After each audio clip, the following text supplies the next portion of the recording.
Let's talk about the running backs. Raheem Mostert, I love Raheem Mostert. Hell of a player. What I saw from the press box was the Rams selling out to stop the run game with a 6-man front and an 8-man box. Hard to run against that. So the Niners averaged like 3.5 yards per carry, but they were working hard for those runs. Raheem Mostert runs so hard. So hard.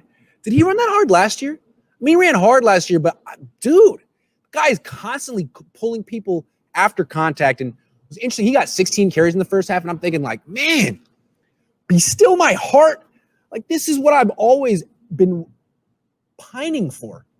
And then he left the game with an ankle sprain, and we don't know if it's high ankle, low ankle, whatever. We'll find out tomorrow. But what's interesting is like, maybe, Shanahan's not dumb. I always say that. Like, when he doesn't do common sense stuff, I'm like, what is going on here? Because you're no dummy. You're a very smart guy. What is the deal? Why do you not give Mostert more than 10 touches a game? Like, this is dumb. But you're not dumb.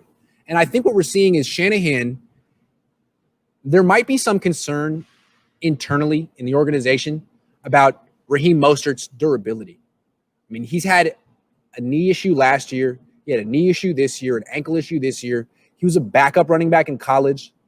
He was a practice squad guy early in his career. He's never been a guy who's like ran the ball 250 times in a year. He's always been a light workload dude. And now he's so good.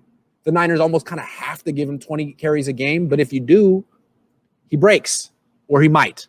So that's something to watch. So I don't even know if he's going to play next week.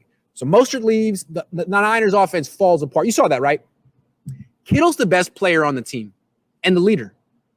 But Mostert is the MVP of the offense. When he's on the field getting the ball, hard to beat the Niners.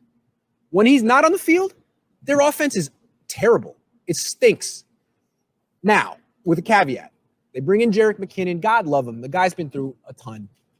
He missed 2 seasons. He come back. He runs so hard. He's not afraid of contact. He sticks his head down. He just doesn't have the juice and explosion he had before he tore his ACL. I'm sorry. He doesn't. He doesn't seem to hit the line of scrimmage with that much velocity. So they didn't play him that much. He got his opportunity. He didn't run that well. I shouldn't give myself credit for this. During the game, the Niners offense was sputtering. People were like, yo, what do the Niners need to do to get this going? I said, put in JaMycal Hasty. Boom, 5 minutes later, he's in the game. Kyle Shanahan really did a good job following my advice. I almost feel like he was on the sideline checking his phone between series slyly. You know what I'm saying? Like, pretending he's not looking. You know how kids do in class where you're kind of like, I think that's what he did. Hasty came in, and you could see Hasty has a level of juice and explosion that McKinnon doesn't. A 1-2 punch of Mostert and Hasty is good. So, again, you're welcome, 49ers fans. I could have just texted Shanahan, but I think it's better to do it in tweet form and put a little public pressure on it.